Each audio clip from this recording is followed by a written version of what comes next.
കർത്താവിൻ്റെ വലിയ നാമം മഹത്വപ്പെടട്ടെ. എല്ലാവർക്കും ക്രിസ്തു യേശുവിൽ എൻ്റെ എളിയ സ്നേഹവന്ദനം.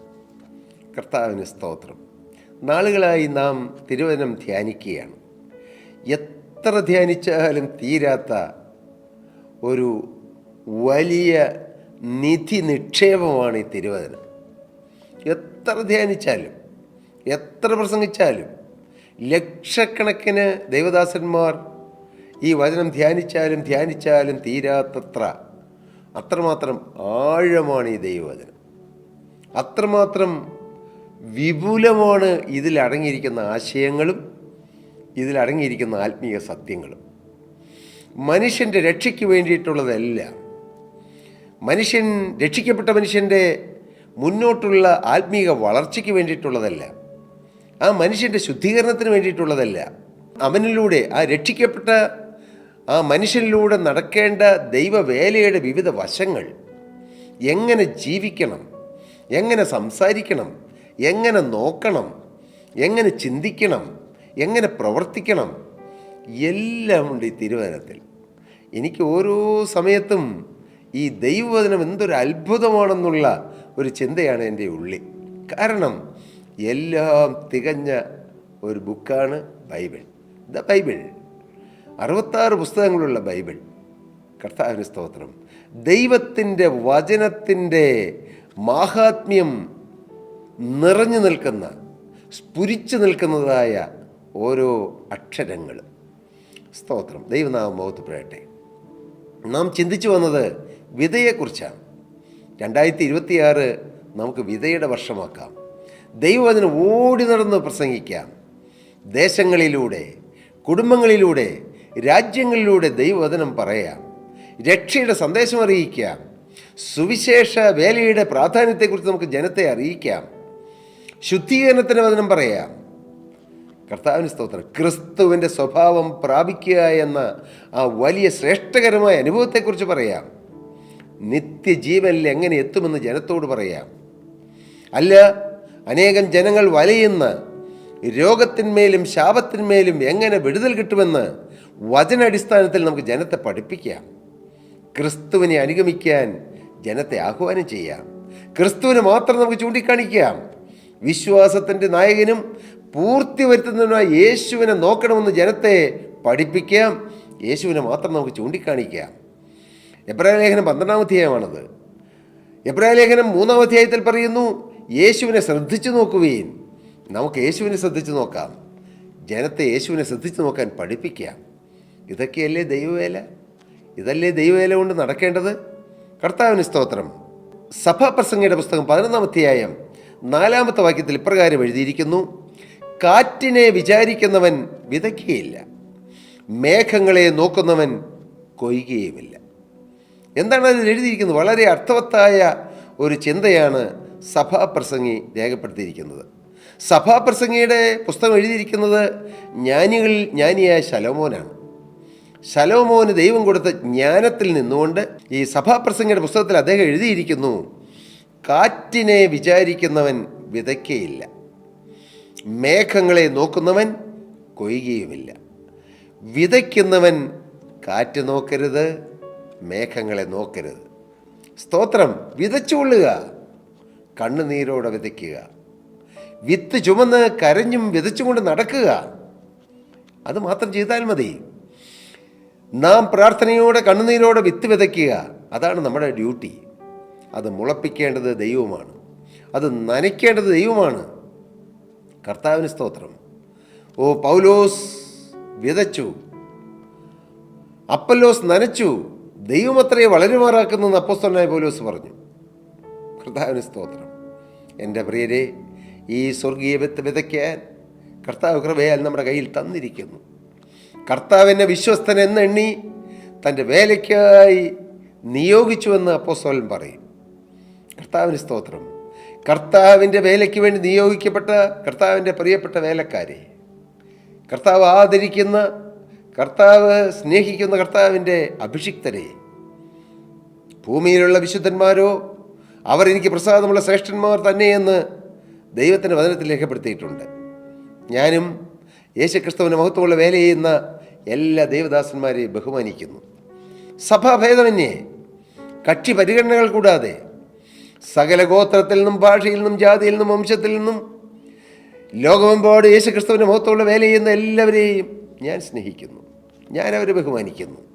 പീസ് മൗണ്ട് ഇൻ്റർനാഷണൽ മിനിസ്ട്രിയിൽ ഞങ്ങൾ അവർക്ക് വേണ്ടി പ്രാർത്ഥിക്കുന്നു. കർത്താവിന് സ്തോത്രം.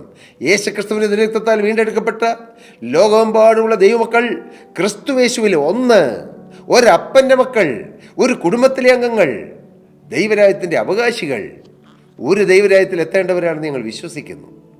കർത്താവിന് സ്തോത്രം. അതുകൊണ്ട് നാം എന്താണ് ചെയ്യേണ്ടത്? കാറ്റിനെ വിചാരിച്ചിരുന്നാൽ വിതയ്ക്കാൻ പറ്റുകയില്ല. അയ്യോ, ഇന്ന് കാറ്റാണ്, ഞാൻ വിതച്ചാൽ വിത്ത് കാറ്റത്ത് പാറിപ്പോവുകയില്ലേ?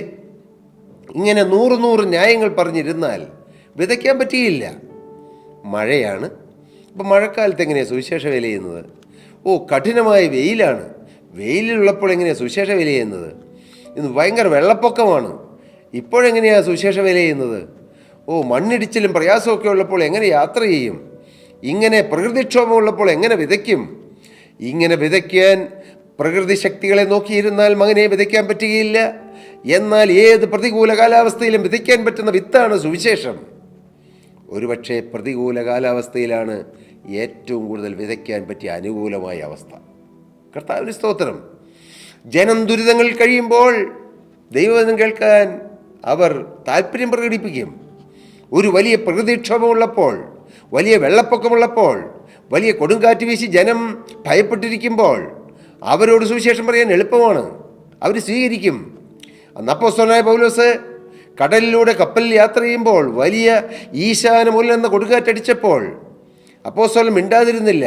അപ്പോസ്തലൻ പറഞ്ഞു, ഞാൻ സേവിക്കുന്ന ദൈവം. അദ്ദേഹം പറഞ്ഞു, നിങ്ങൾ ഒരുത്തൻ്റെയും പ്രാണൻ നശിച്ചു പോകുകയില്ല. നിങ്ങൾ എഴുന്നേറ്റ് ഭക്ഷണം കഴിപ്പീൻ, അത് നിങ്ങളുടെ ജീവരക്ഷയ്ക്കുള്ളതല്ലോ. ഇങ്ങനെ പല വാക്കുകളാലും അപ്പോസ്തലനായ പൗലോസ് അവരെ പ്രബോധിപ്പിച്ചു. നിങ്ങൾ ഒരുത്തനും നഷ്ടപ്പെട്ടു പോയില്ലെന്ന് പറഞ്ഞു. പ്രത്യാശയുടെ വാക്കുകൾ കൊടുത്തു. കർത്താവിന് സ്തോത്രം. ഹല്ലേലൂയ. പ്രിയപ്പെട്ടവരെ, നാം എങ്ങനെ ചെയ്യുന്നു? കാറ്റാണ്, അതുകൊണ്ട് വിതയ്ക്കേണ്ട എന്ന് പറഞ്ഞിരിക്കുകയാണോ? കാറ്റിനെ വിചാരിക്കുന്നവൻ വിതയ്ക്കുകയില്ല, മേഘങ്ങളെ നോക്കുന്നവൻ കൊയ്യുകയുമില്ല. മേഘം മഴക്കാറാണ്, അന്തരീക്ഷം ഇരുണ്ട് കിടക്കുന്നു, അവിടെ അന്ധകാരമാണ് എന്ന് പറഞ്ഞ് മാറി നിൽക്കരുത്. നിങ്ങളൊരു ദേശത്തേക്ക് പോകുമ്പോൾ അവിടെ ഭയങ്കര അന്ധകാരമാണ്, സുവിശേഷം വിതച്ചിട്ടില്ല, അവിടെ സുവിശേഷം വിതയ്ക്കാൻ സാധ്യത കുറവാണ്, അവിടെ സ്വീകരിക്കുന്നവരില്ല, അങ്ങനെ പറഞ്ഞിരിക്കരുത്. കർത്താവിന് സ്തോത്രം. മകനെ, വിതയ്ക്കാനാണ് നിന്നെ ഏൽപ്പിച്ചിരിക്കുന്നത്. നീ വിതയ്ക്കുക, ദൈവം നനച്ചുകൊള്ളും, ദൈവം മുളപ്പിച്ചുകൊള്ളും, ദൈവം വളർത്തിക്കൊള്ളും. ഒരിക്കൽ ഞങ്ങളുടെ ഈ മൂവാറ്റുപുഴയിൽ ഏതാണ്ട് 3-4 വർഷങ്ങൾക്ക് മുമ്പ്, ഒരുപക്ഷെ 5 വർഷമായി കാണും, ഒരു ദൈവദാസൻ, ഞാൻ അദ്ദേഹത്തെ ഡ്രോപ്പ് ചെയ്യാനായി വണ്ടിയിൽ പോകുമ്പോൾ അദ്ദേഹം പറഞ്ഞു, മൂവാറ്റുപുഴ ഡ്രൈയസ്റ്റ് പ്ലേസാണ്. സ്പിരിച്വൽ ഗോളത്തിൽ, ആത്മീയ ഗോളത്തിൽ ഒരു ഡ്രൈയസ്റ്റ് പ്ലേസായിട്ടാണ് പലരും കാണുന്നതെന്ന് പറഞ്ഞു. ഞാൻ അദ്ദേഹത്തോട് മറുപടിയൊന്നും പറഞ്ഞില്ല. പക്ഷേ ഞാനതൊരു ചലഞ്ചായിട്ട് അപ്പോൾ എടുത്തു. കർത്താവേ, ഡ്രൈയസ്റ്റ് പ്ലേസ് ആണെങ്കിലും വിത്ത് വിതയ്ക്കണം. ഞാനൊരു ചലഞ്ചായിട്ട് എടുത്തു. അഹങ്കാരമല്ല, എളിമയോടെ. കർത്താവേ, നാളുകൾ കഴിയുമ്പോൾ ഇതൊരു വെറ്റ് പ്ലേസ് ആണെന്ന്, നനവുള്ള തോട്ടം പോലെയാണെന്ന് പറയാൻ ഇടയാകട്ടെ എന്ന്. നിങ്ങൾക്കറിയാമോ, അതേ ദേവദാസൻ ഈ കഴിഞ്ഞ മാസങ്ങളിൽ എന്നോട് പറഞ്ഞു, മൂവാറ്റുപുഴയിൽ ഒരു വലിയ ആത്മീയമായ ഉത്തേജനത്തിൻ്റെ കാറ്റ് വീശി തുടങ്ങിയെന്ന്. കർത്താവിന് സ്തോത്രം. ഇവിടെ ഡ്രൈയസ്റ്റ് പ്ലേസ് ആണെന്ന് പറഞ്ഞ് നമ്മൾ മാറി നിൽക്കുകയല്ല. ഡ്രൈയസ്റ്റ് പ്ലേസിൽ കൂടുതൽ പ്രാർത്ഥനയോടെ നാം വിതയ്ക്കണം. ഒരു ദേശത്ത് അന്ധകാരമുണ്ട്, പിശാചിൻ്റെ വലിയ വ്യാപാരമുണ്ട്, അവിടെ വലിയ വലിയ പൈശാചികമായ പോരാട്ടങ്ങളുണ്ടെന്ന് പറഞ്ഞ് മാറി നിൽക്കുകയല്ല. മകനെ, അവിടെ ഇരുട്ടുണ്ടെങ്കിൽ നീ പ്രകാശമായി നിൽക്കണം. അവിടെ അന്ധകാരമുണ്ടെങ്കിൽ അന്ധകാരത്തെ ജയിക്കുന്ന ആത്മാവിൻ്റെ ശക്തിയോടെ നീ അവിടെ നിൽക്കണം. പാമ്പുകളെയും തേളുകളെയും ശത്രുവിൻ്റെ സകല ബലത്തെയും ചവിട്ടുവാൻ ഞാൻ നിങ്ങൾക്ക് അധികാരം തരുന്നു, അവ ഒന്നും ഒരു നാൾ നിങ്ങൾക്കൊരു ദോഷവും ഭവിക്കുകയില്ല എന്ന് കർത്താവിൻ്റെ വചനമുണ്ട്. പിന്നെ നാം എന്തിനു ഭയപ്പെടണം? നാം എന്തിനു പേടിക്കണം? നാം എന്തിനു മാറി നിൽക്കണം? പേടിക്കണ്ട. തീയിൽ നിന്ന് അനേകരെ വലിച്ചെടുക്കണം, വെള്ളത്തിൽ നിന്ന് അനേകരെ കോരിയെടുക്കണം. കർത്താവിന് സ്തോത്രം. ജഡത്താലുള്ള കറപറ്റിയ അങ്കി പോലും പകച്ചുകൊണ്ട് അനേകരെ തീയിൽ നിന്ന് വലിച്ചെടുക്കണം. ജഡത്താൽ കറ പിടിച്ച അങ്കി പോലും പകച്ചുകൊണ്ട് അനേകരെ തീയിൽ നിന്ന് വലിച്ചെടുക്കണമെന്നാണ് ദൈവത്തിൻ്റെ വചനം. എൻ്റെ പ്രിയരെ, നാം കാലങ്ങളെയും കാലാവസ്ഥയെയും അന്തരീക്ഷത്തെയും നോക്കി ദൈവവേലയിൽ നിന്ന് മാറിപ്പോകരുത്. നമ്മുടെ കർത്താവ് ആ ഗദർദേശത്തെ ഭൂതഗ്രസ്തൻ 6000 ഭൂതങ്ങൾ ബാധിച്ച ഭൂതഗ്രസ്തൻ്റെ അടുക്കിലേക്ക് പോയത് എന്തുകൊണ്ടാണ്? കാറ്റിനെ നോക്കിയിട്ടല്ല, മേഘങ്ങളെ നോക്കിയിട്ടല്ല. മകനെ, നിന്നിലുള്ള വെളിച്ചം പ്രകാശിക്കാൻ ഏറ്റവും ഇരുട്ടത്താണ് വെളിച്ചം അധികം പ്രകാശിക്കുന്നത്. അതുകൊണ്ട് നമുക്ക് ദൈവവേലയ്ക്ക് ഇറങ്ങണം. ഒരു കമ്പനിക്കാരൻ, അമേരിക്കയിലെ ഒരു കമ്പനി, ചെരുപ്പുണ്ടാക്കുന്ന ഒരു കമ്പനിക്കാർ ആഫ്രിക്കയിലെ അനേകം പട്ടണങ്ങളിലേക്ക് ചെരുപ്പിന് സാധ്യതയുണ്ടോ, ബിസിനസ്സിന് താല്പര്യമുണ്ടോ എന്നറിയാനായിട്ട് ഏതാനും റെപ്രസെൻറ്റേറ്റീവ്സിനെ അങ്ങോട്ട് വിട്ടു, 2 പേരെ.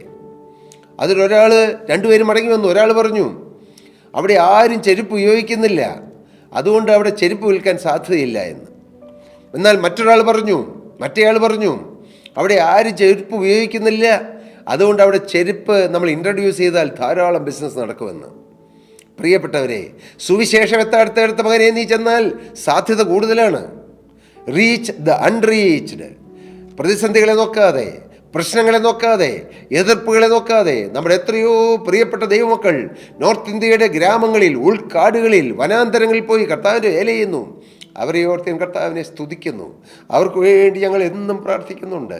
പീഡ അനുഭവിക്കുന്നവർ, ജയിൽവാസം അനുഭവിക്കുന്നവർ, ഇല്ലാത്ത കുറ്റം തലയിൽ വെച്ച് കെട്ടി ജയിലിൽ അടയ്ക്കപ്പെട്ടവർ, പീഡ അനുഭവിക്കുന്നവർ, തല്ലുകൊള്ളുന്നവർ, സുവിശേഷത്തിന് വേണ്ടി അടിയേൽക്കുന്നവർ, നിന്ന് ഏൽക്കുന്നവർ. കഴിഞ്ഞ ദിവസം നാം വായിച്ചില്ലേ, ചെരുപ്പ് കൊണ്ട് മാലയിട്ട് ഒരു പാവപ്പെട്ട സുവിശേഷകനെ റോഡിലൂടെ നടത്തിയെന്ന്, ഒരു പാവപ്പെട്ട സുവിശേഷകനെ ചാണകം തീറ്റിച്ചുവെന്ന്. എന്തിന്? സുവിശേഷം പ്രസംഗിച്ചതുകൊണ്ട്. എൻ്റെ പ്രിയരെ, എന്നാൽ അതുകൊണ്ടൊന്നും സുവിശേഷം തീരുകയില്ല. ഹല്ലേലൂയ. ചക്രവർത്തിമാരും രാജാക്കന്മാരും നേതാക്കന്മാരും സഭാ, സാമുദായിക, സാംസ്കാരിക, രാഷ്ട്രീയ നേതാക്കന്മാരും ഈ സുവിശേഷത്തെ തച്ചൊടിക്കാൻ ശ്രമിച്ചു. അവർ നശിച്ചതല്ലാതെ സുവിശേഷം നശിച്ചിട്ടില്ല, നശിക്കുകയുമില്ല. അതുകൊണ്ട് പ്രിയപ്പെട്ടവരെ, വീര്യത്തോടെ ഇറങ്ങുക, ധൈര്യത്തോടെ ഇറങ്ങുക, വിത്ത് വിതയ്ക്കുക. സ്നേഹത്തിൻ്റെ വിത്ത്, രക്ഷയുടെ വിത്ത്, ശുദ്ധീകരണത്തിൻ്റെ വിത്ത്, നിത്യജീവൻ്റെ വിത്ത്, നിത്യസ്വർഗത്തിലെത്തുന്ന ക്രിസ്തുവിൻ്റെ വചനമാകുന്ന വിത്ത് മനുഷ്യഹൃദയങ്ങളിലേക്ക് വിതയ്ക്കുവാൻ നമുക്ക് ഇറങ്ങാം. മാറി നിൽക്കല്ലേ, മടിച്ചു നിൽക്കല്ലേ, ക്ഷീണിച്ചു പോകല്ലേ, തളർന്നു പോകല്ലേ, പീഡ കണ്ട് പേടിക്കല്ലേ. നമുക്ക് ധൈര്യമായി ഇറങ്ങാം. ഓ ഹല്ലേലൂയ. ദൈവത്തിന് സ്തോത്രം. കാറ്റിനെ വിചാരിക്കുന്നവൻ വിതയ്ക്കുകയില്ല, മേഘങ്ങളെ നോക്കുന്നവന് കൊയ്യാനും പറ്റുകയില്ല, വിതച്ചില്ലെങ്കിൽ കൊയ്യാൻ പറ്റുകയില്ല. അതുകൊണ്ട് ഇന്ന് നമുക്ക് വിതയ്ക്കാം. ഉള്ള സമയം, ഉള്ള കാലം കർത്താവിൻ്റെ വചനം വിതയ്ക്കുവാനായി നമുക്ക് നമ്മെ തന്നെ സമർപ്പിക്കാം. കർത്താവ് എല്ലാവരെയും അതിന് ഒരുക്കട്ടെ, സഹായിക്കട്ടെ, അനുഗ്രഹിക്കട്ടെ. ദൈവനാമം മഹത്വപ്പെടട്ടെ.